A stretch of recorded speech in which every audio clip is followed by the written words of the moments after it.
हे गाइस, नमस्कार. Welcome at Teju to learn. So जय श्री कृष्ण एव्हरीवन. आणि आज आपण पाहणार आहोत. आज गुरु नानक जयंती होती आणि निमित्ताने सुट्टी होती. सो असे आय डिसाइडेड की माझ्याकडे काहीच काम नसल्यामुळे मी विचार केला की काहीतरी आपण रीड करावं. सो माझ्याकडे छावा ही कादंबरी होते. ही कादंबरी वाचण्याचा मी विचार केला आणि एक 4 ते 5 टॉपिक मी वाचले. सो छत्रपती शिवाजी महाराज यांचे थोरले सुपुत्र छत्रपती संभाजीराजे यांच्या जीवनावरती ही कादंबरी आहे. शिवाजी सावंत यांनी ही कादंबरी लिहिलेली आहे. अतिशय उत्तम अशा प्रकारची शब्दरचना आहे.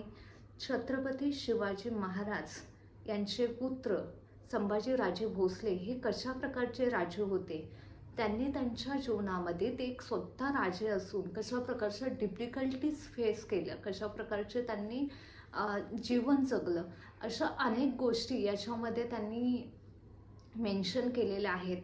आणि कशा प्रकारचं राजा असणं गरजेचं आहे आणि कशा प्रकारे वेगवेगळ्या प्रकारचे तह त्यांनी केले, या सर्व गोष्टी एकदम अतिशय उत्तम प्रकारे या पुस्तकामध्ये त्यांनी, या कादंबरीमध्ये मेन्शन केलेले आहेत. सो नक्की तुम्हाला ज्यावेळेस जमेल त्यावेळेस तुम्ही नक्की छावा ही कादंबरी घ्या आणि ते रीड करा. त्यावेळेस तुम्हाला एखादा राजा कशा प्रकारचा असतो, त्याचं जे कल्चर असतं, त्याचं जे नेचर असतं, त्या प्रत्येक गोष्टी आपल्याला समजण्यासाठी आपल्याला एकदा तरी त्याच्याविषयी त्यांची जी हिस्ट्री आहे ती जाणून घेणं गरजेचं असतं. त्यावेळेस आपल्याला संपूर्ण गोष्टी आपल्याला माहीत नसतात. काही गोष्टी अशा असतात की ज्या अनोन असतात आणि त्या सर्व आपल्याला गोष्टी माहिती करून घ्यायची असतील तर आपल्याला नक्कीच त्यांच्याबद्दल वाचणं गरजेचं आहे. आणि ज्यावेळेस आपण त्यांच्याबद्दल वाचून त्यावेळेस आपल्याला कळेल की राजा हा कसा असावा. सो अतिशय सुंदर असं उदाहरण म्हणून हे बुक आहे छावा. तुम्ही नक्की ही कादंबरी एकदा तरी वाचा.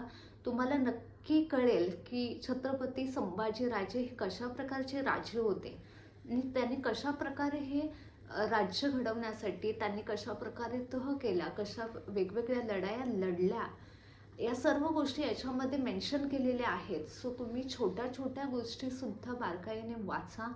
नक्कीच तुम्हाला हे पुस्तक नक्की आवडेल आणि आपले राजे कसे होते याबद्दल तुम्हाला नक्की माहिती मिळेल.